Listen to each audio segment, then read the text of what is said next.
आज की क्लास में हम स्टार्ट करेंगे ग्रेविटेशनल पोटेंशियल। तो ग्रेविटेशनल पोटेंशियल होता क्या है? प्रीवियस लेक्चर में हमने स्टडी किया था ग्रेविटेशनल पोटेंशियल एनर्जी। अब ग्रेविटेशनल पोटेंशियल एनर्जी में हमने क्या डायग्राम बनाया था? इसी तरह से एक डायग्राम बना था कि एक बॉडी को जिसका मास कितना है, m मास है, m मास की एक बॉडी को हम इन्फिनिटी पर से कहां पर लेकर आना है हमें? पॉइंट ए के ऊपर, और वो पॉइंट अर्थ के सेंटर से कितनी डिस्टेंस पर है? स्मॉल r की डिस्टेंस पर है। तो इन्फिनिटी से जब हमें किसी भी बॉडी को ए पॉइंट पर लेकर आना होता तो उस टाइम पे जो वर्क डन हो रहा होता, हमें वर्क डन करने की जरूरत नहीं है, क्योंकि अर्थ का ग्रेविटेशनल जो फील्ड होता है इस बॉडी को अपनी तरफ अपने आप ही खींच लेता है। तो जब वो फोर्स कुछ ना कुछ यहाँ पर वर्क डन करता है, उसी वर्क डन को हम क्या बोलते हैं? Gravitational potential energy. तो अब हम देखेंगे ग्रेविटेशनल पोटेंशियल क्या होता है। इसकी डेफिनेशन में, ग्रेविटेशनल पोटेंशियल की डेफिनेशन में बिल्कुल माइनर सा चेंज होगा जो ग्रेविटेशनल पोटेंशियल एनर्जी की डेफिनेशन थी। पोटेंशियल एनर्जी की डेफिनेशन में तो हमने जो बॉडी ली थी उसका मास कितना लिया था? m kg लिया था, और यहाँ पर हम मास लेंगे 1 किलोग्राम मीन्स यूनिट मास की। तो ये भी क्या होता है? It is defined as amount of work done. ये भी एक तरह से क्या होता है? वर्क डन होता है इन डिस्प्लेसिंग ए बॉडी। एक बॉडी को डिस्प्लेस करना है जिसका मास कितना है? यूनिट मास है। मीन्स अब की बार हम यहाँ पर m कंसीडर नहीं करेंगे, यूनिट मास कंसीडर करेंगे। Unit mass 1 kg। From infinity, infinity से कहां तक लेकर जाना है हमें? टू दैट पॉइंट, किसी एक पॉइंट के ऊपर। जैसे हमने मान लिया ए पॉइंट के ऊपर, और वो ए पॉइंट कहां पर है? इन द ग्रेविटेशनल फील्ड, अर्थ के ग्रेविटेशनल फील्ड के अंदर इस बॉडी को हमें लेकर जाना है। तो उस बॉडी को जिसका मास 1 किलोग्राम है, उस बॉडी को इन्फिनिटी से ए तक मूव करने में जितना वर्क डन हमने किया वो वर्क डन किसकी फॉर्म में स्टोर हो गया? ग्रेविटेशनल पोटेंशियल की फॉर्म में स्टोर हो गया। अब हम इसका एक्सप्रेशन देखते हैं। इसके एक्सप्रेशन को सोल्व करने के लिए हम मान लेते हैं कि ये बॉडी है 1 kg की, वो इन्फिनिटी पर प्रेजेंट है। इन्फिनिटी से हमें कहां पर लेकर आना है? ए पॉइंट तक। अब बीच में क्या पॉइंट आएगा? कोई पॉइंट मान लिया C, और उस C की अर्थ के सेंटर से डिस्टेंस है x। अब हम मान लेंगे C से हमें एक पॉइंट है B जो कितनी डिस्टेंस पर है? dx डिस्टेंस पर है। तो जब हम इस बॉडी को C से B पर लेकर जाते तो उस टाइम पर कितना वर्क डन हो रहा है? वर्क डन का फॉर्मूला क्या होगा? फोर्स इंटू डिस्प्लेसमेंट, ये होगा वर्क डन का फॉर्मूला। डॉट प्रोडक्ट खोलेंगे तो इसकी क्या आएगा? F dx cos of theta. जब हम इसकी डॉट प्रोडक्ट खोलेंगे तो ऊपर से जो वेक्टर का सिंबल है वो हट जाता है। क्यों?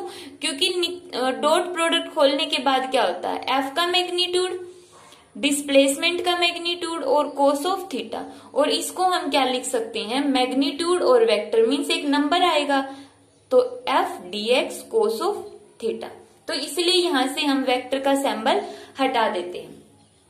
अब यहां से फोर्स की वैल्यू देखो, फोर्स की वैल्यू कितनी आएगी? हमें पता है ग्रेविटेशनल फोर्स का फॉर्मूला क्या होता है?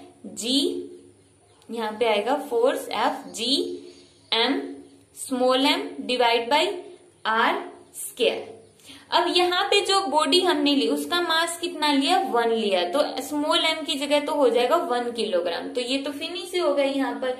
उसके बाद r क्या है? C पॉइंट की डिस्टेंस है यहां से अर्थ के सेंटर से, क्योंकि हम बॉडी को C से B पर लेकर जा रहे, सिर्फ ये जो dw वर्क डन है हमने इस फील्ड में निकालना है। C से B तक के पोर्शन में हमने वर्क डन निकालना है।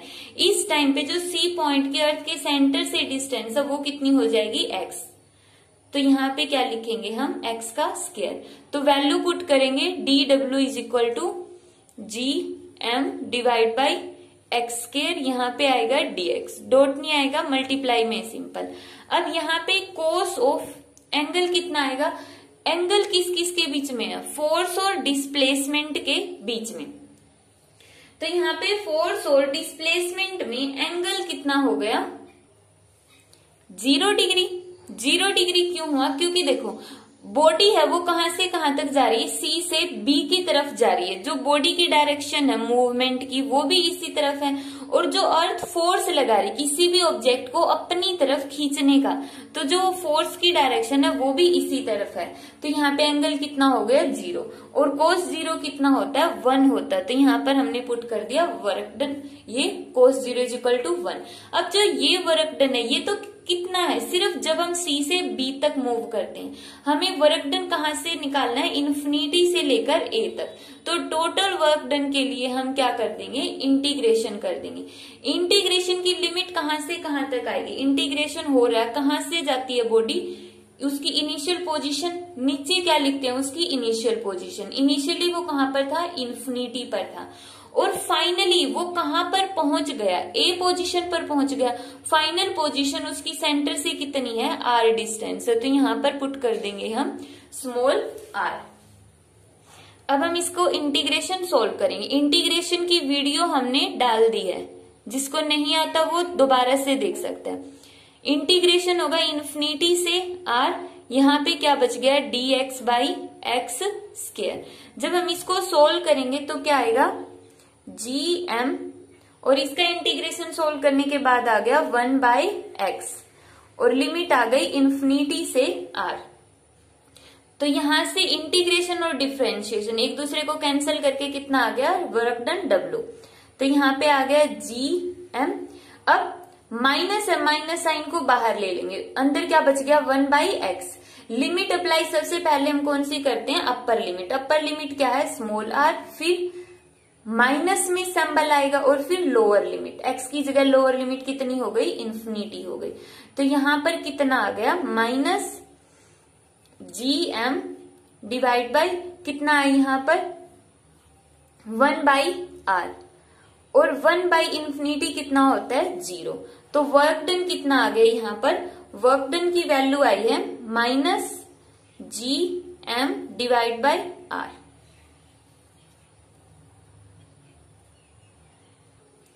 और हमने इसकी डेफिनेशन में क्या बोला है कि ग्रेविटेशनल पोटेंशियल क्या होता है, it is defined as amount of work done.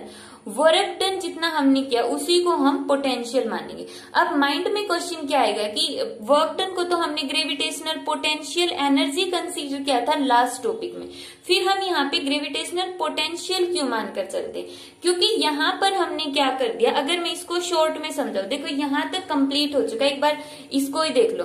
ये क्या है, ग्रेविटेशनल पोटेंशियल, जिसका फॉर्मूला आ गया -gm/r।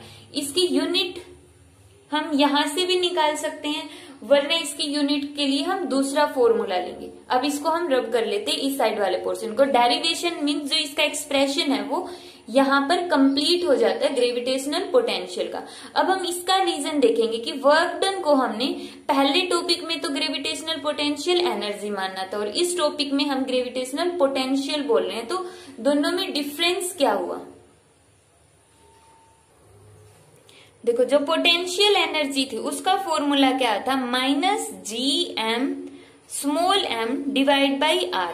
ये हमने प्रीवियस लेक्चर में स्टडी कर लिया था। अब स्मॉल m को हम इस साइड ले आएंगे, small m is equal to -gm divide by r, और इसको हमने क्या मानना है, पोटेंशियल। तो ये हो गया पोटेंशियल। तो ग्रेविटेशनल एनर्जी, या फिर इसको हमने क्या भी बोला था, वर्क डन भी बोला था, ग्रेविटेशनल पोटेंशियल एनर्जी। एनर्जी क्या होती है, एक टाइप का वर्क डन ही तो होती है, तो इसको हमने वर्क डन भी माना है। जब हमने इसको वर्क डन माना है तो इसको पोटेंशियल एनर्जी को हम वर्क डन पुट कर सकते हैं, क्योंकि एनर्जी भी क्या होती है, एक टाइप का वर्क डन ही तो होता है। तो यहाँ पे देखो work done divide by mass is equal to किसके इक्वल आ गया, पोटेंशियल।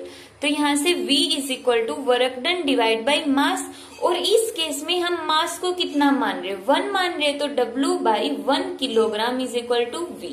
तो यहाँ पे 1 की तो कोई अहमियत ही नहीं है, अगर किसी भी चीज को हम 1 से डिवाइड करते तो वो सेम ही तो आता है। तो यहाँ पे W को 1 से डिवाइड करेंगे तो कितना आ जाएगा, V ही आ जाएगा। इसलिए हमने W की जगह क्या पुट कर दिया है, V पुट कर दिया। एक्चुअल में तो वर्क डन है वो पोटेंशियल एनर्जी होता है। बट इस केस में यहाँ पे डिवाइड में m भी है और उस m की वैल्यू हम यूनिट मान रहे हैं, 1 मान रहे, इसलिए हमने वर्क डन को डायरेक्ट v पुट किया है, u पुट नहीं किया है। तो ये था ग्रेविटेशनल पोटेंशियल क्या होता है और ग्रेविटेशनल पोटेंशियल का जो डेरिवेशन। यहाँ पे ये नेगेटिव साइन क्या शो करता है कि वर्क डन सिस्टम कर रहा है। जो नेगेटिव साइन होता है वर्क डन का, जो नेगेटिव साइन है, इसका मीनिंग है कि जो सिस्टम है वो वर्क डन कर रहा है, सिस्टम ने वर्क डन किया है। यहाँ पे सिस्टम कौन है? अर्थ है, तो यहाँ पे अर्थ वर्क डन कर रही है। अगर वर्क डन पॉजिटिव आ जाता तो इसका मतलब था कि हम खुद वर्क डन कर रहे हैं। पॉजिटिव वर्क डन का मतलब हमने वर्क डन किया है और नेगेटिव वर्क डन का मतलब सिस्टम वर्क डन कर रहा है। और ये साइन को लेकर जो कॉन्सेप्ट है वो यूनिट 7th के अंदर अच्छे से क्लियर हो जाएगा। यूनिट 8th में जो थर्मोडायनेमिक्स आएगी उस चैप्टर के अंदर ये साइन का, जो नेगेटिव साइन का मीनिंग क्या होता है, पॉजिटिव का मीनिंग क्या होता है, अच्छे से वहां पर स्टडी करेंगे।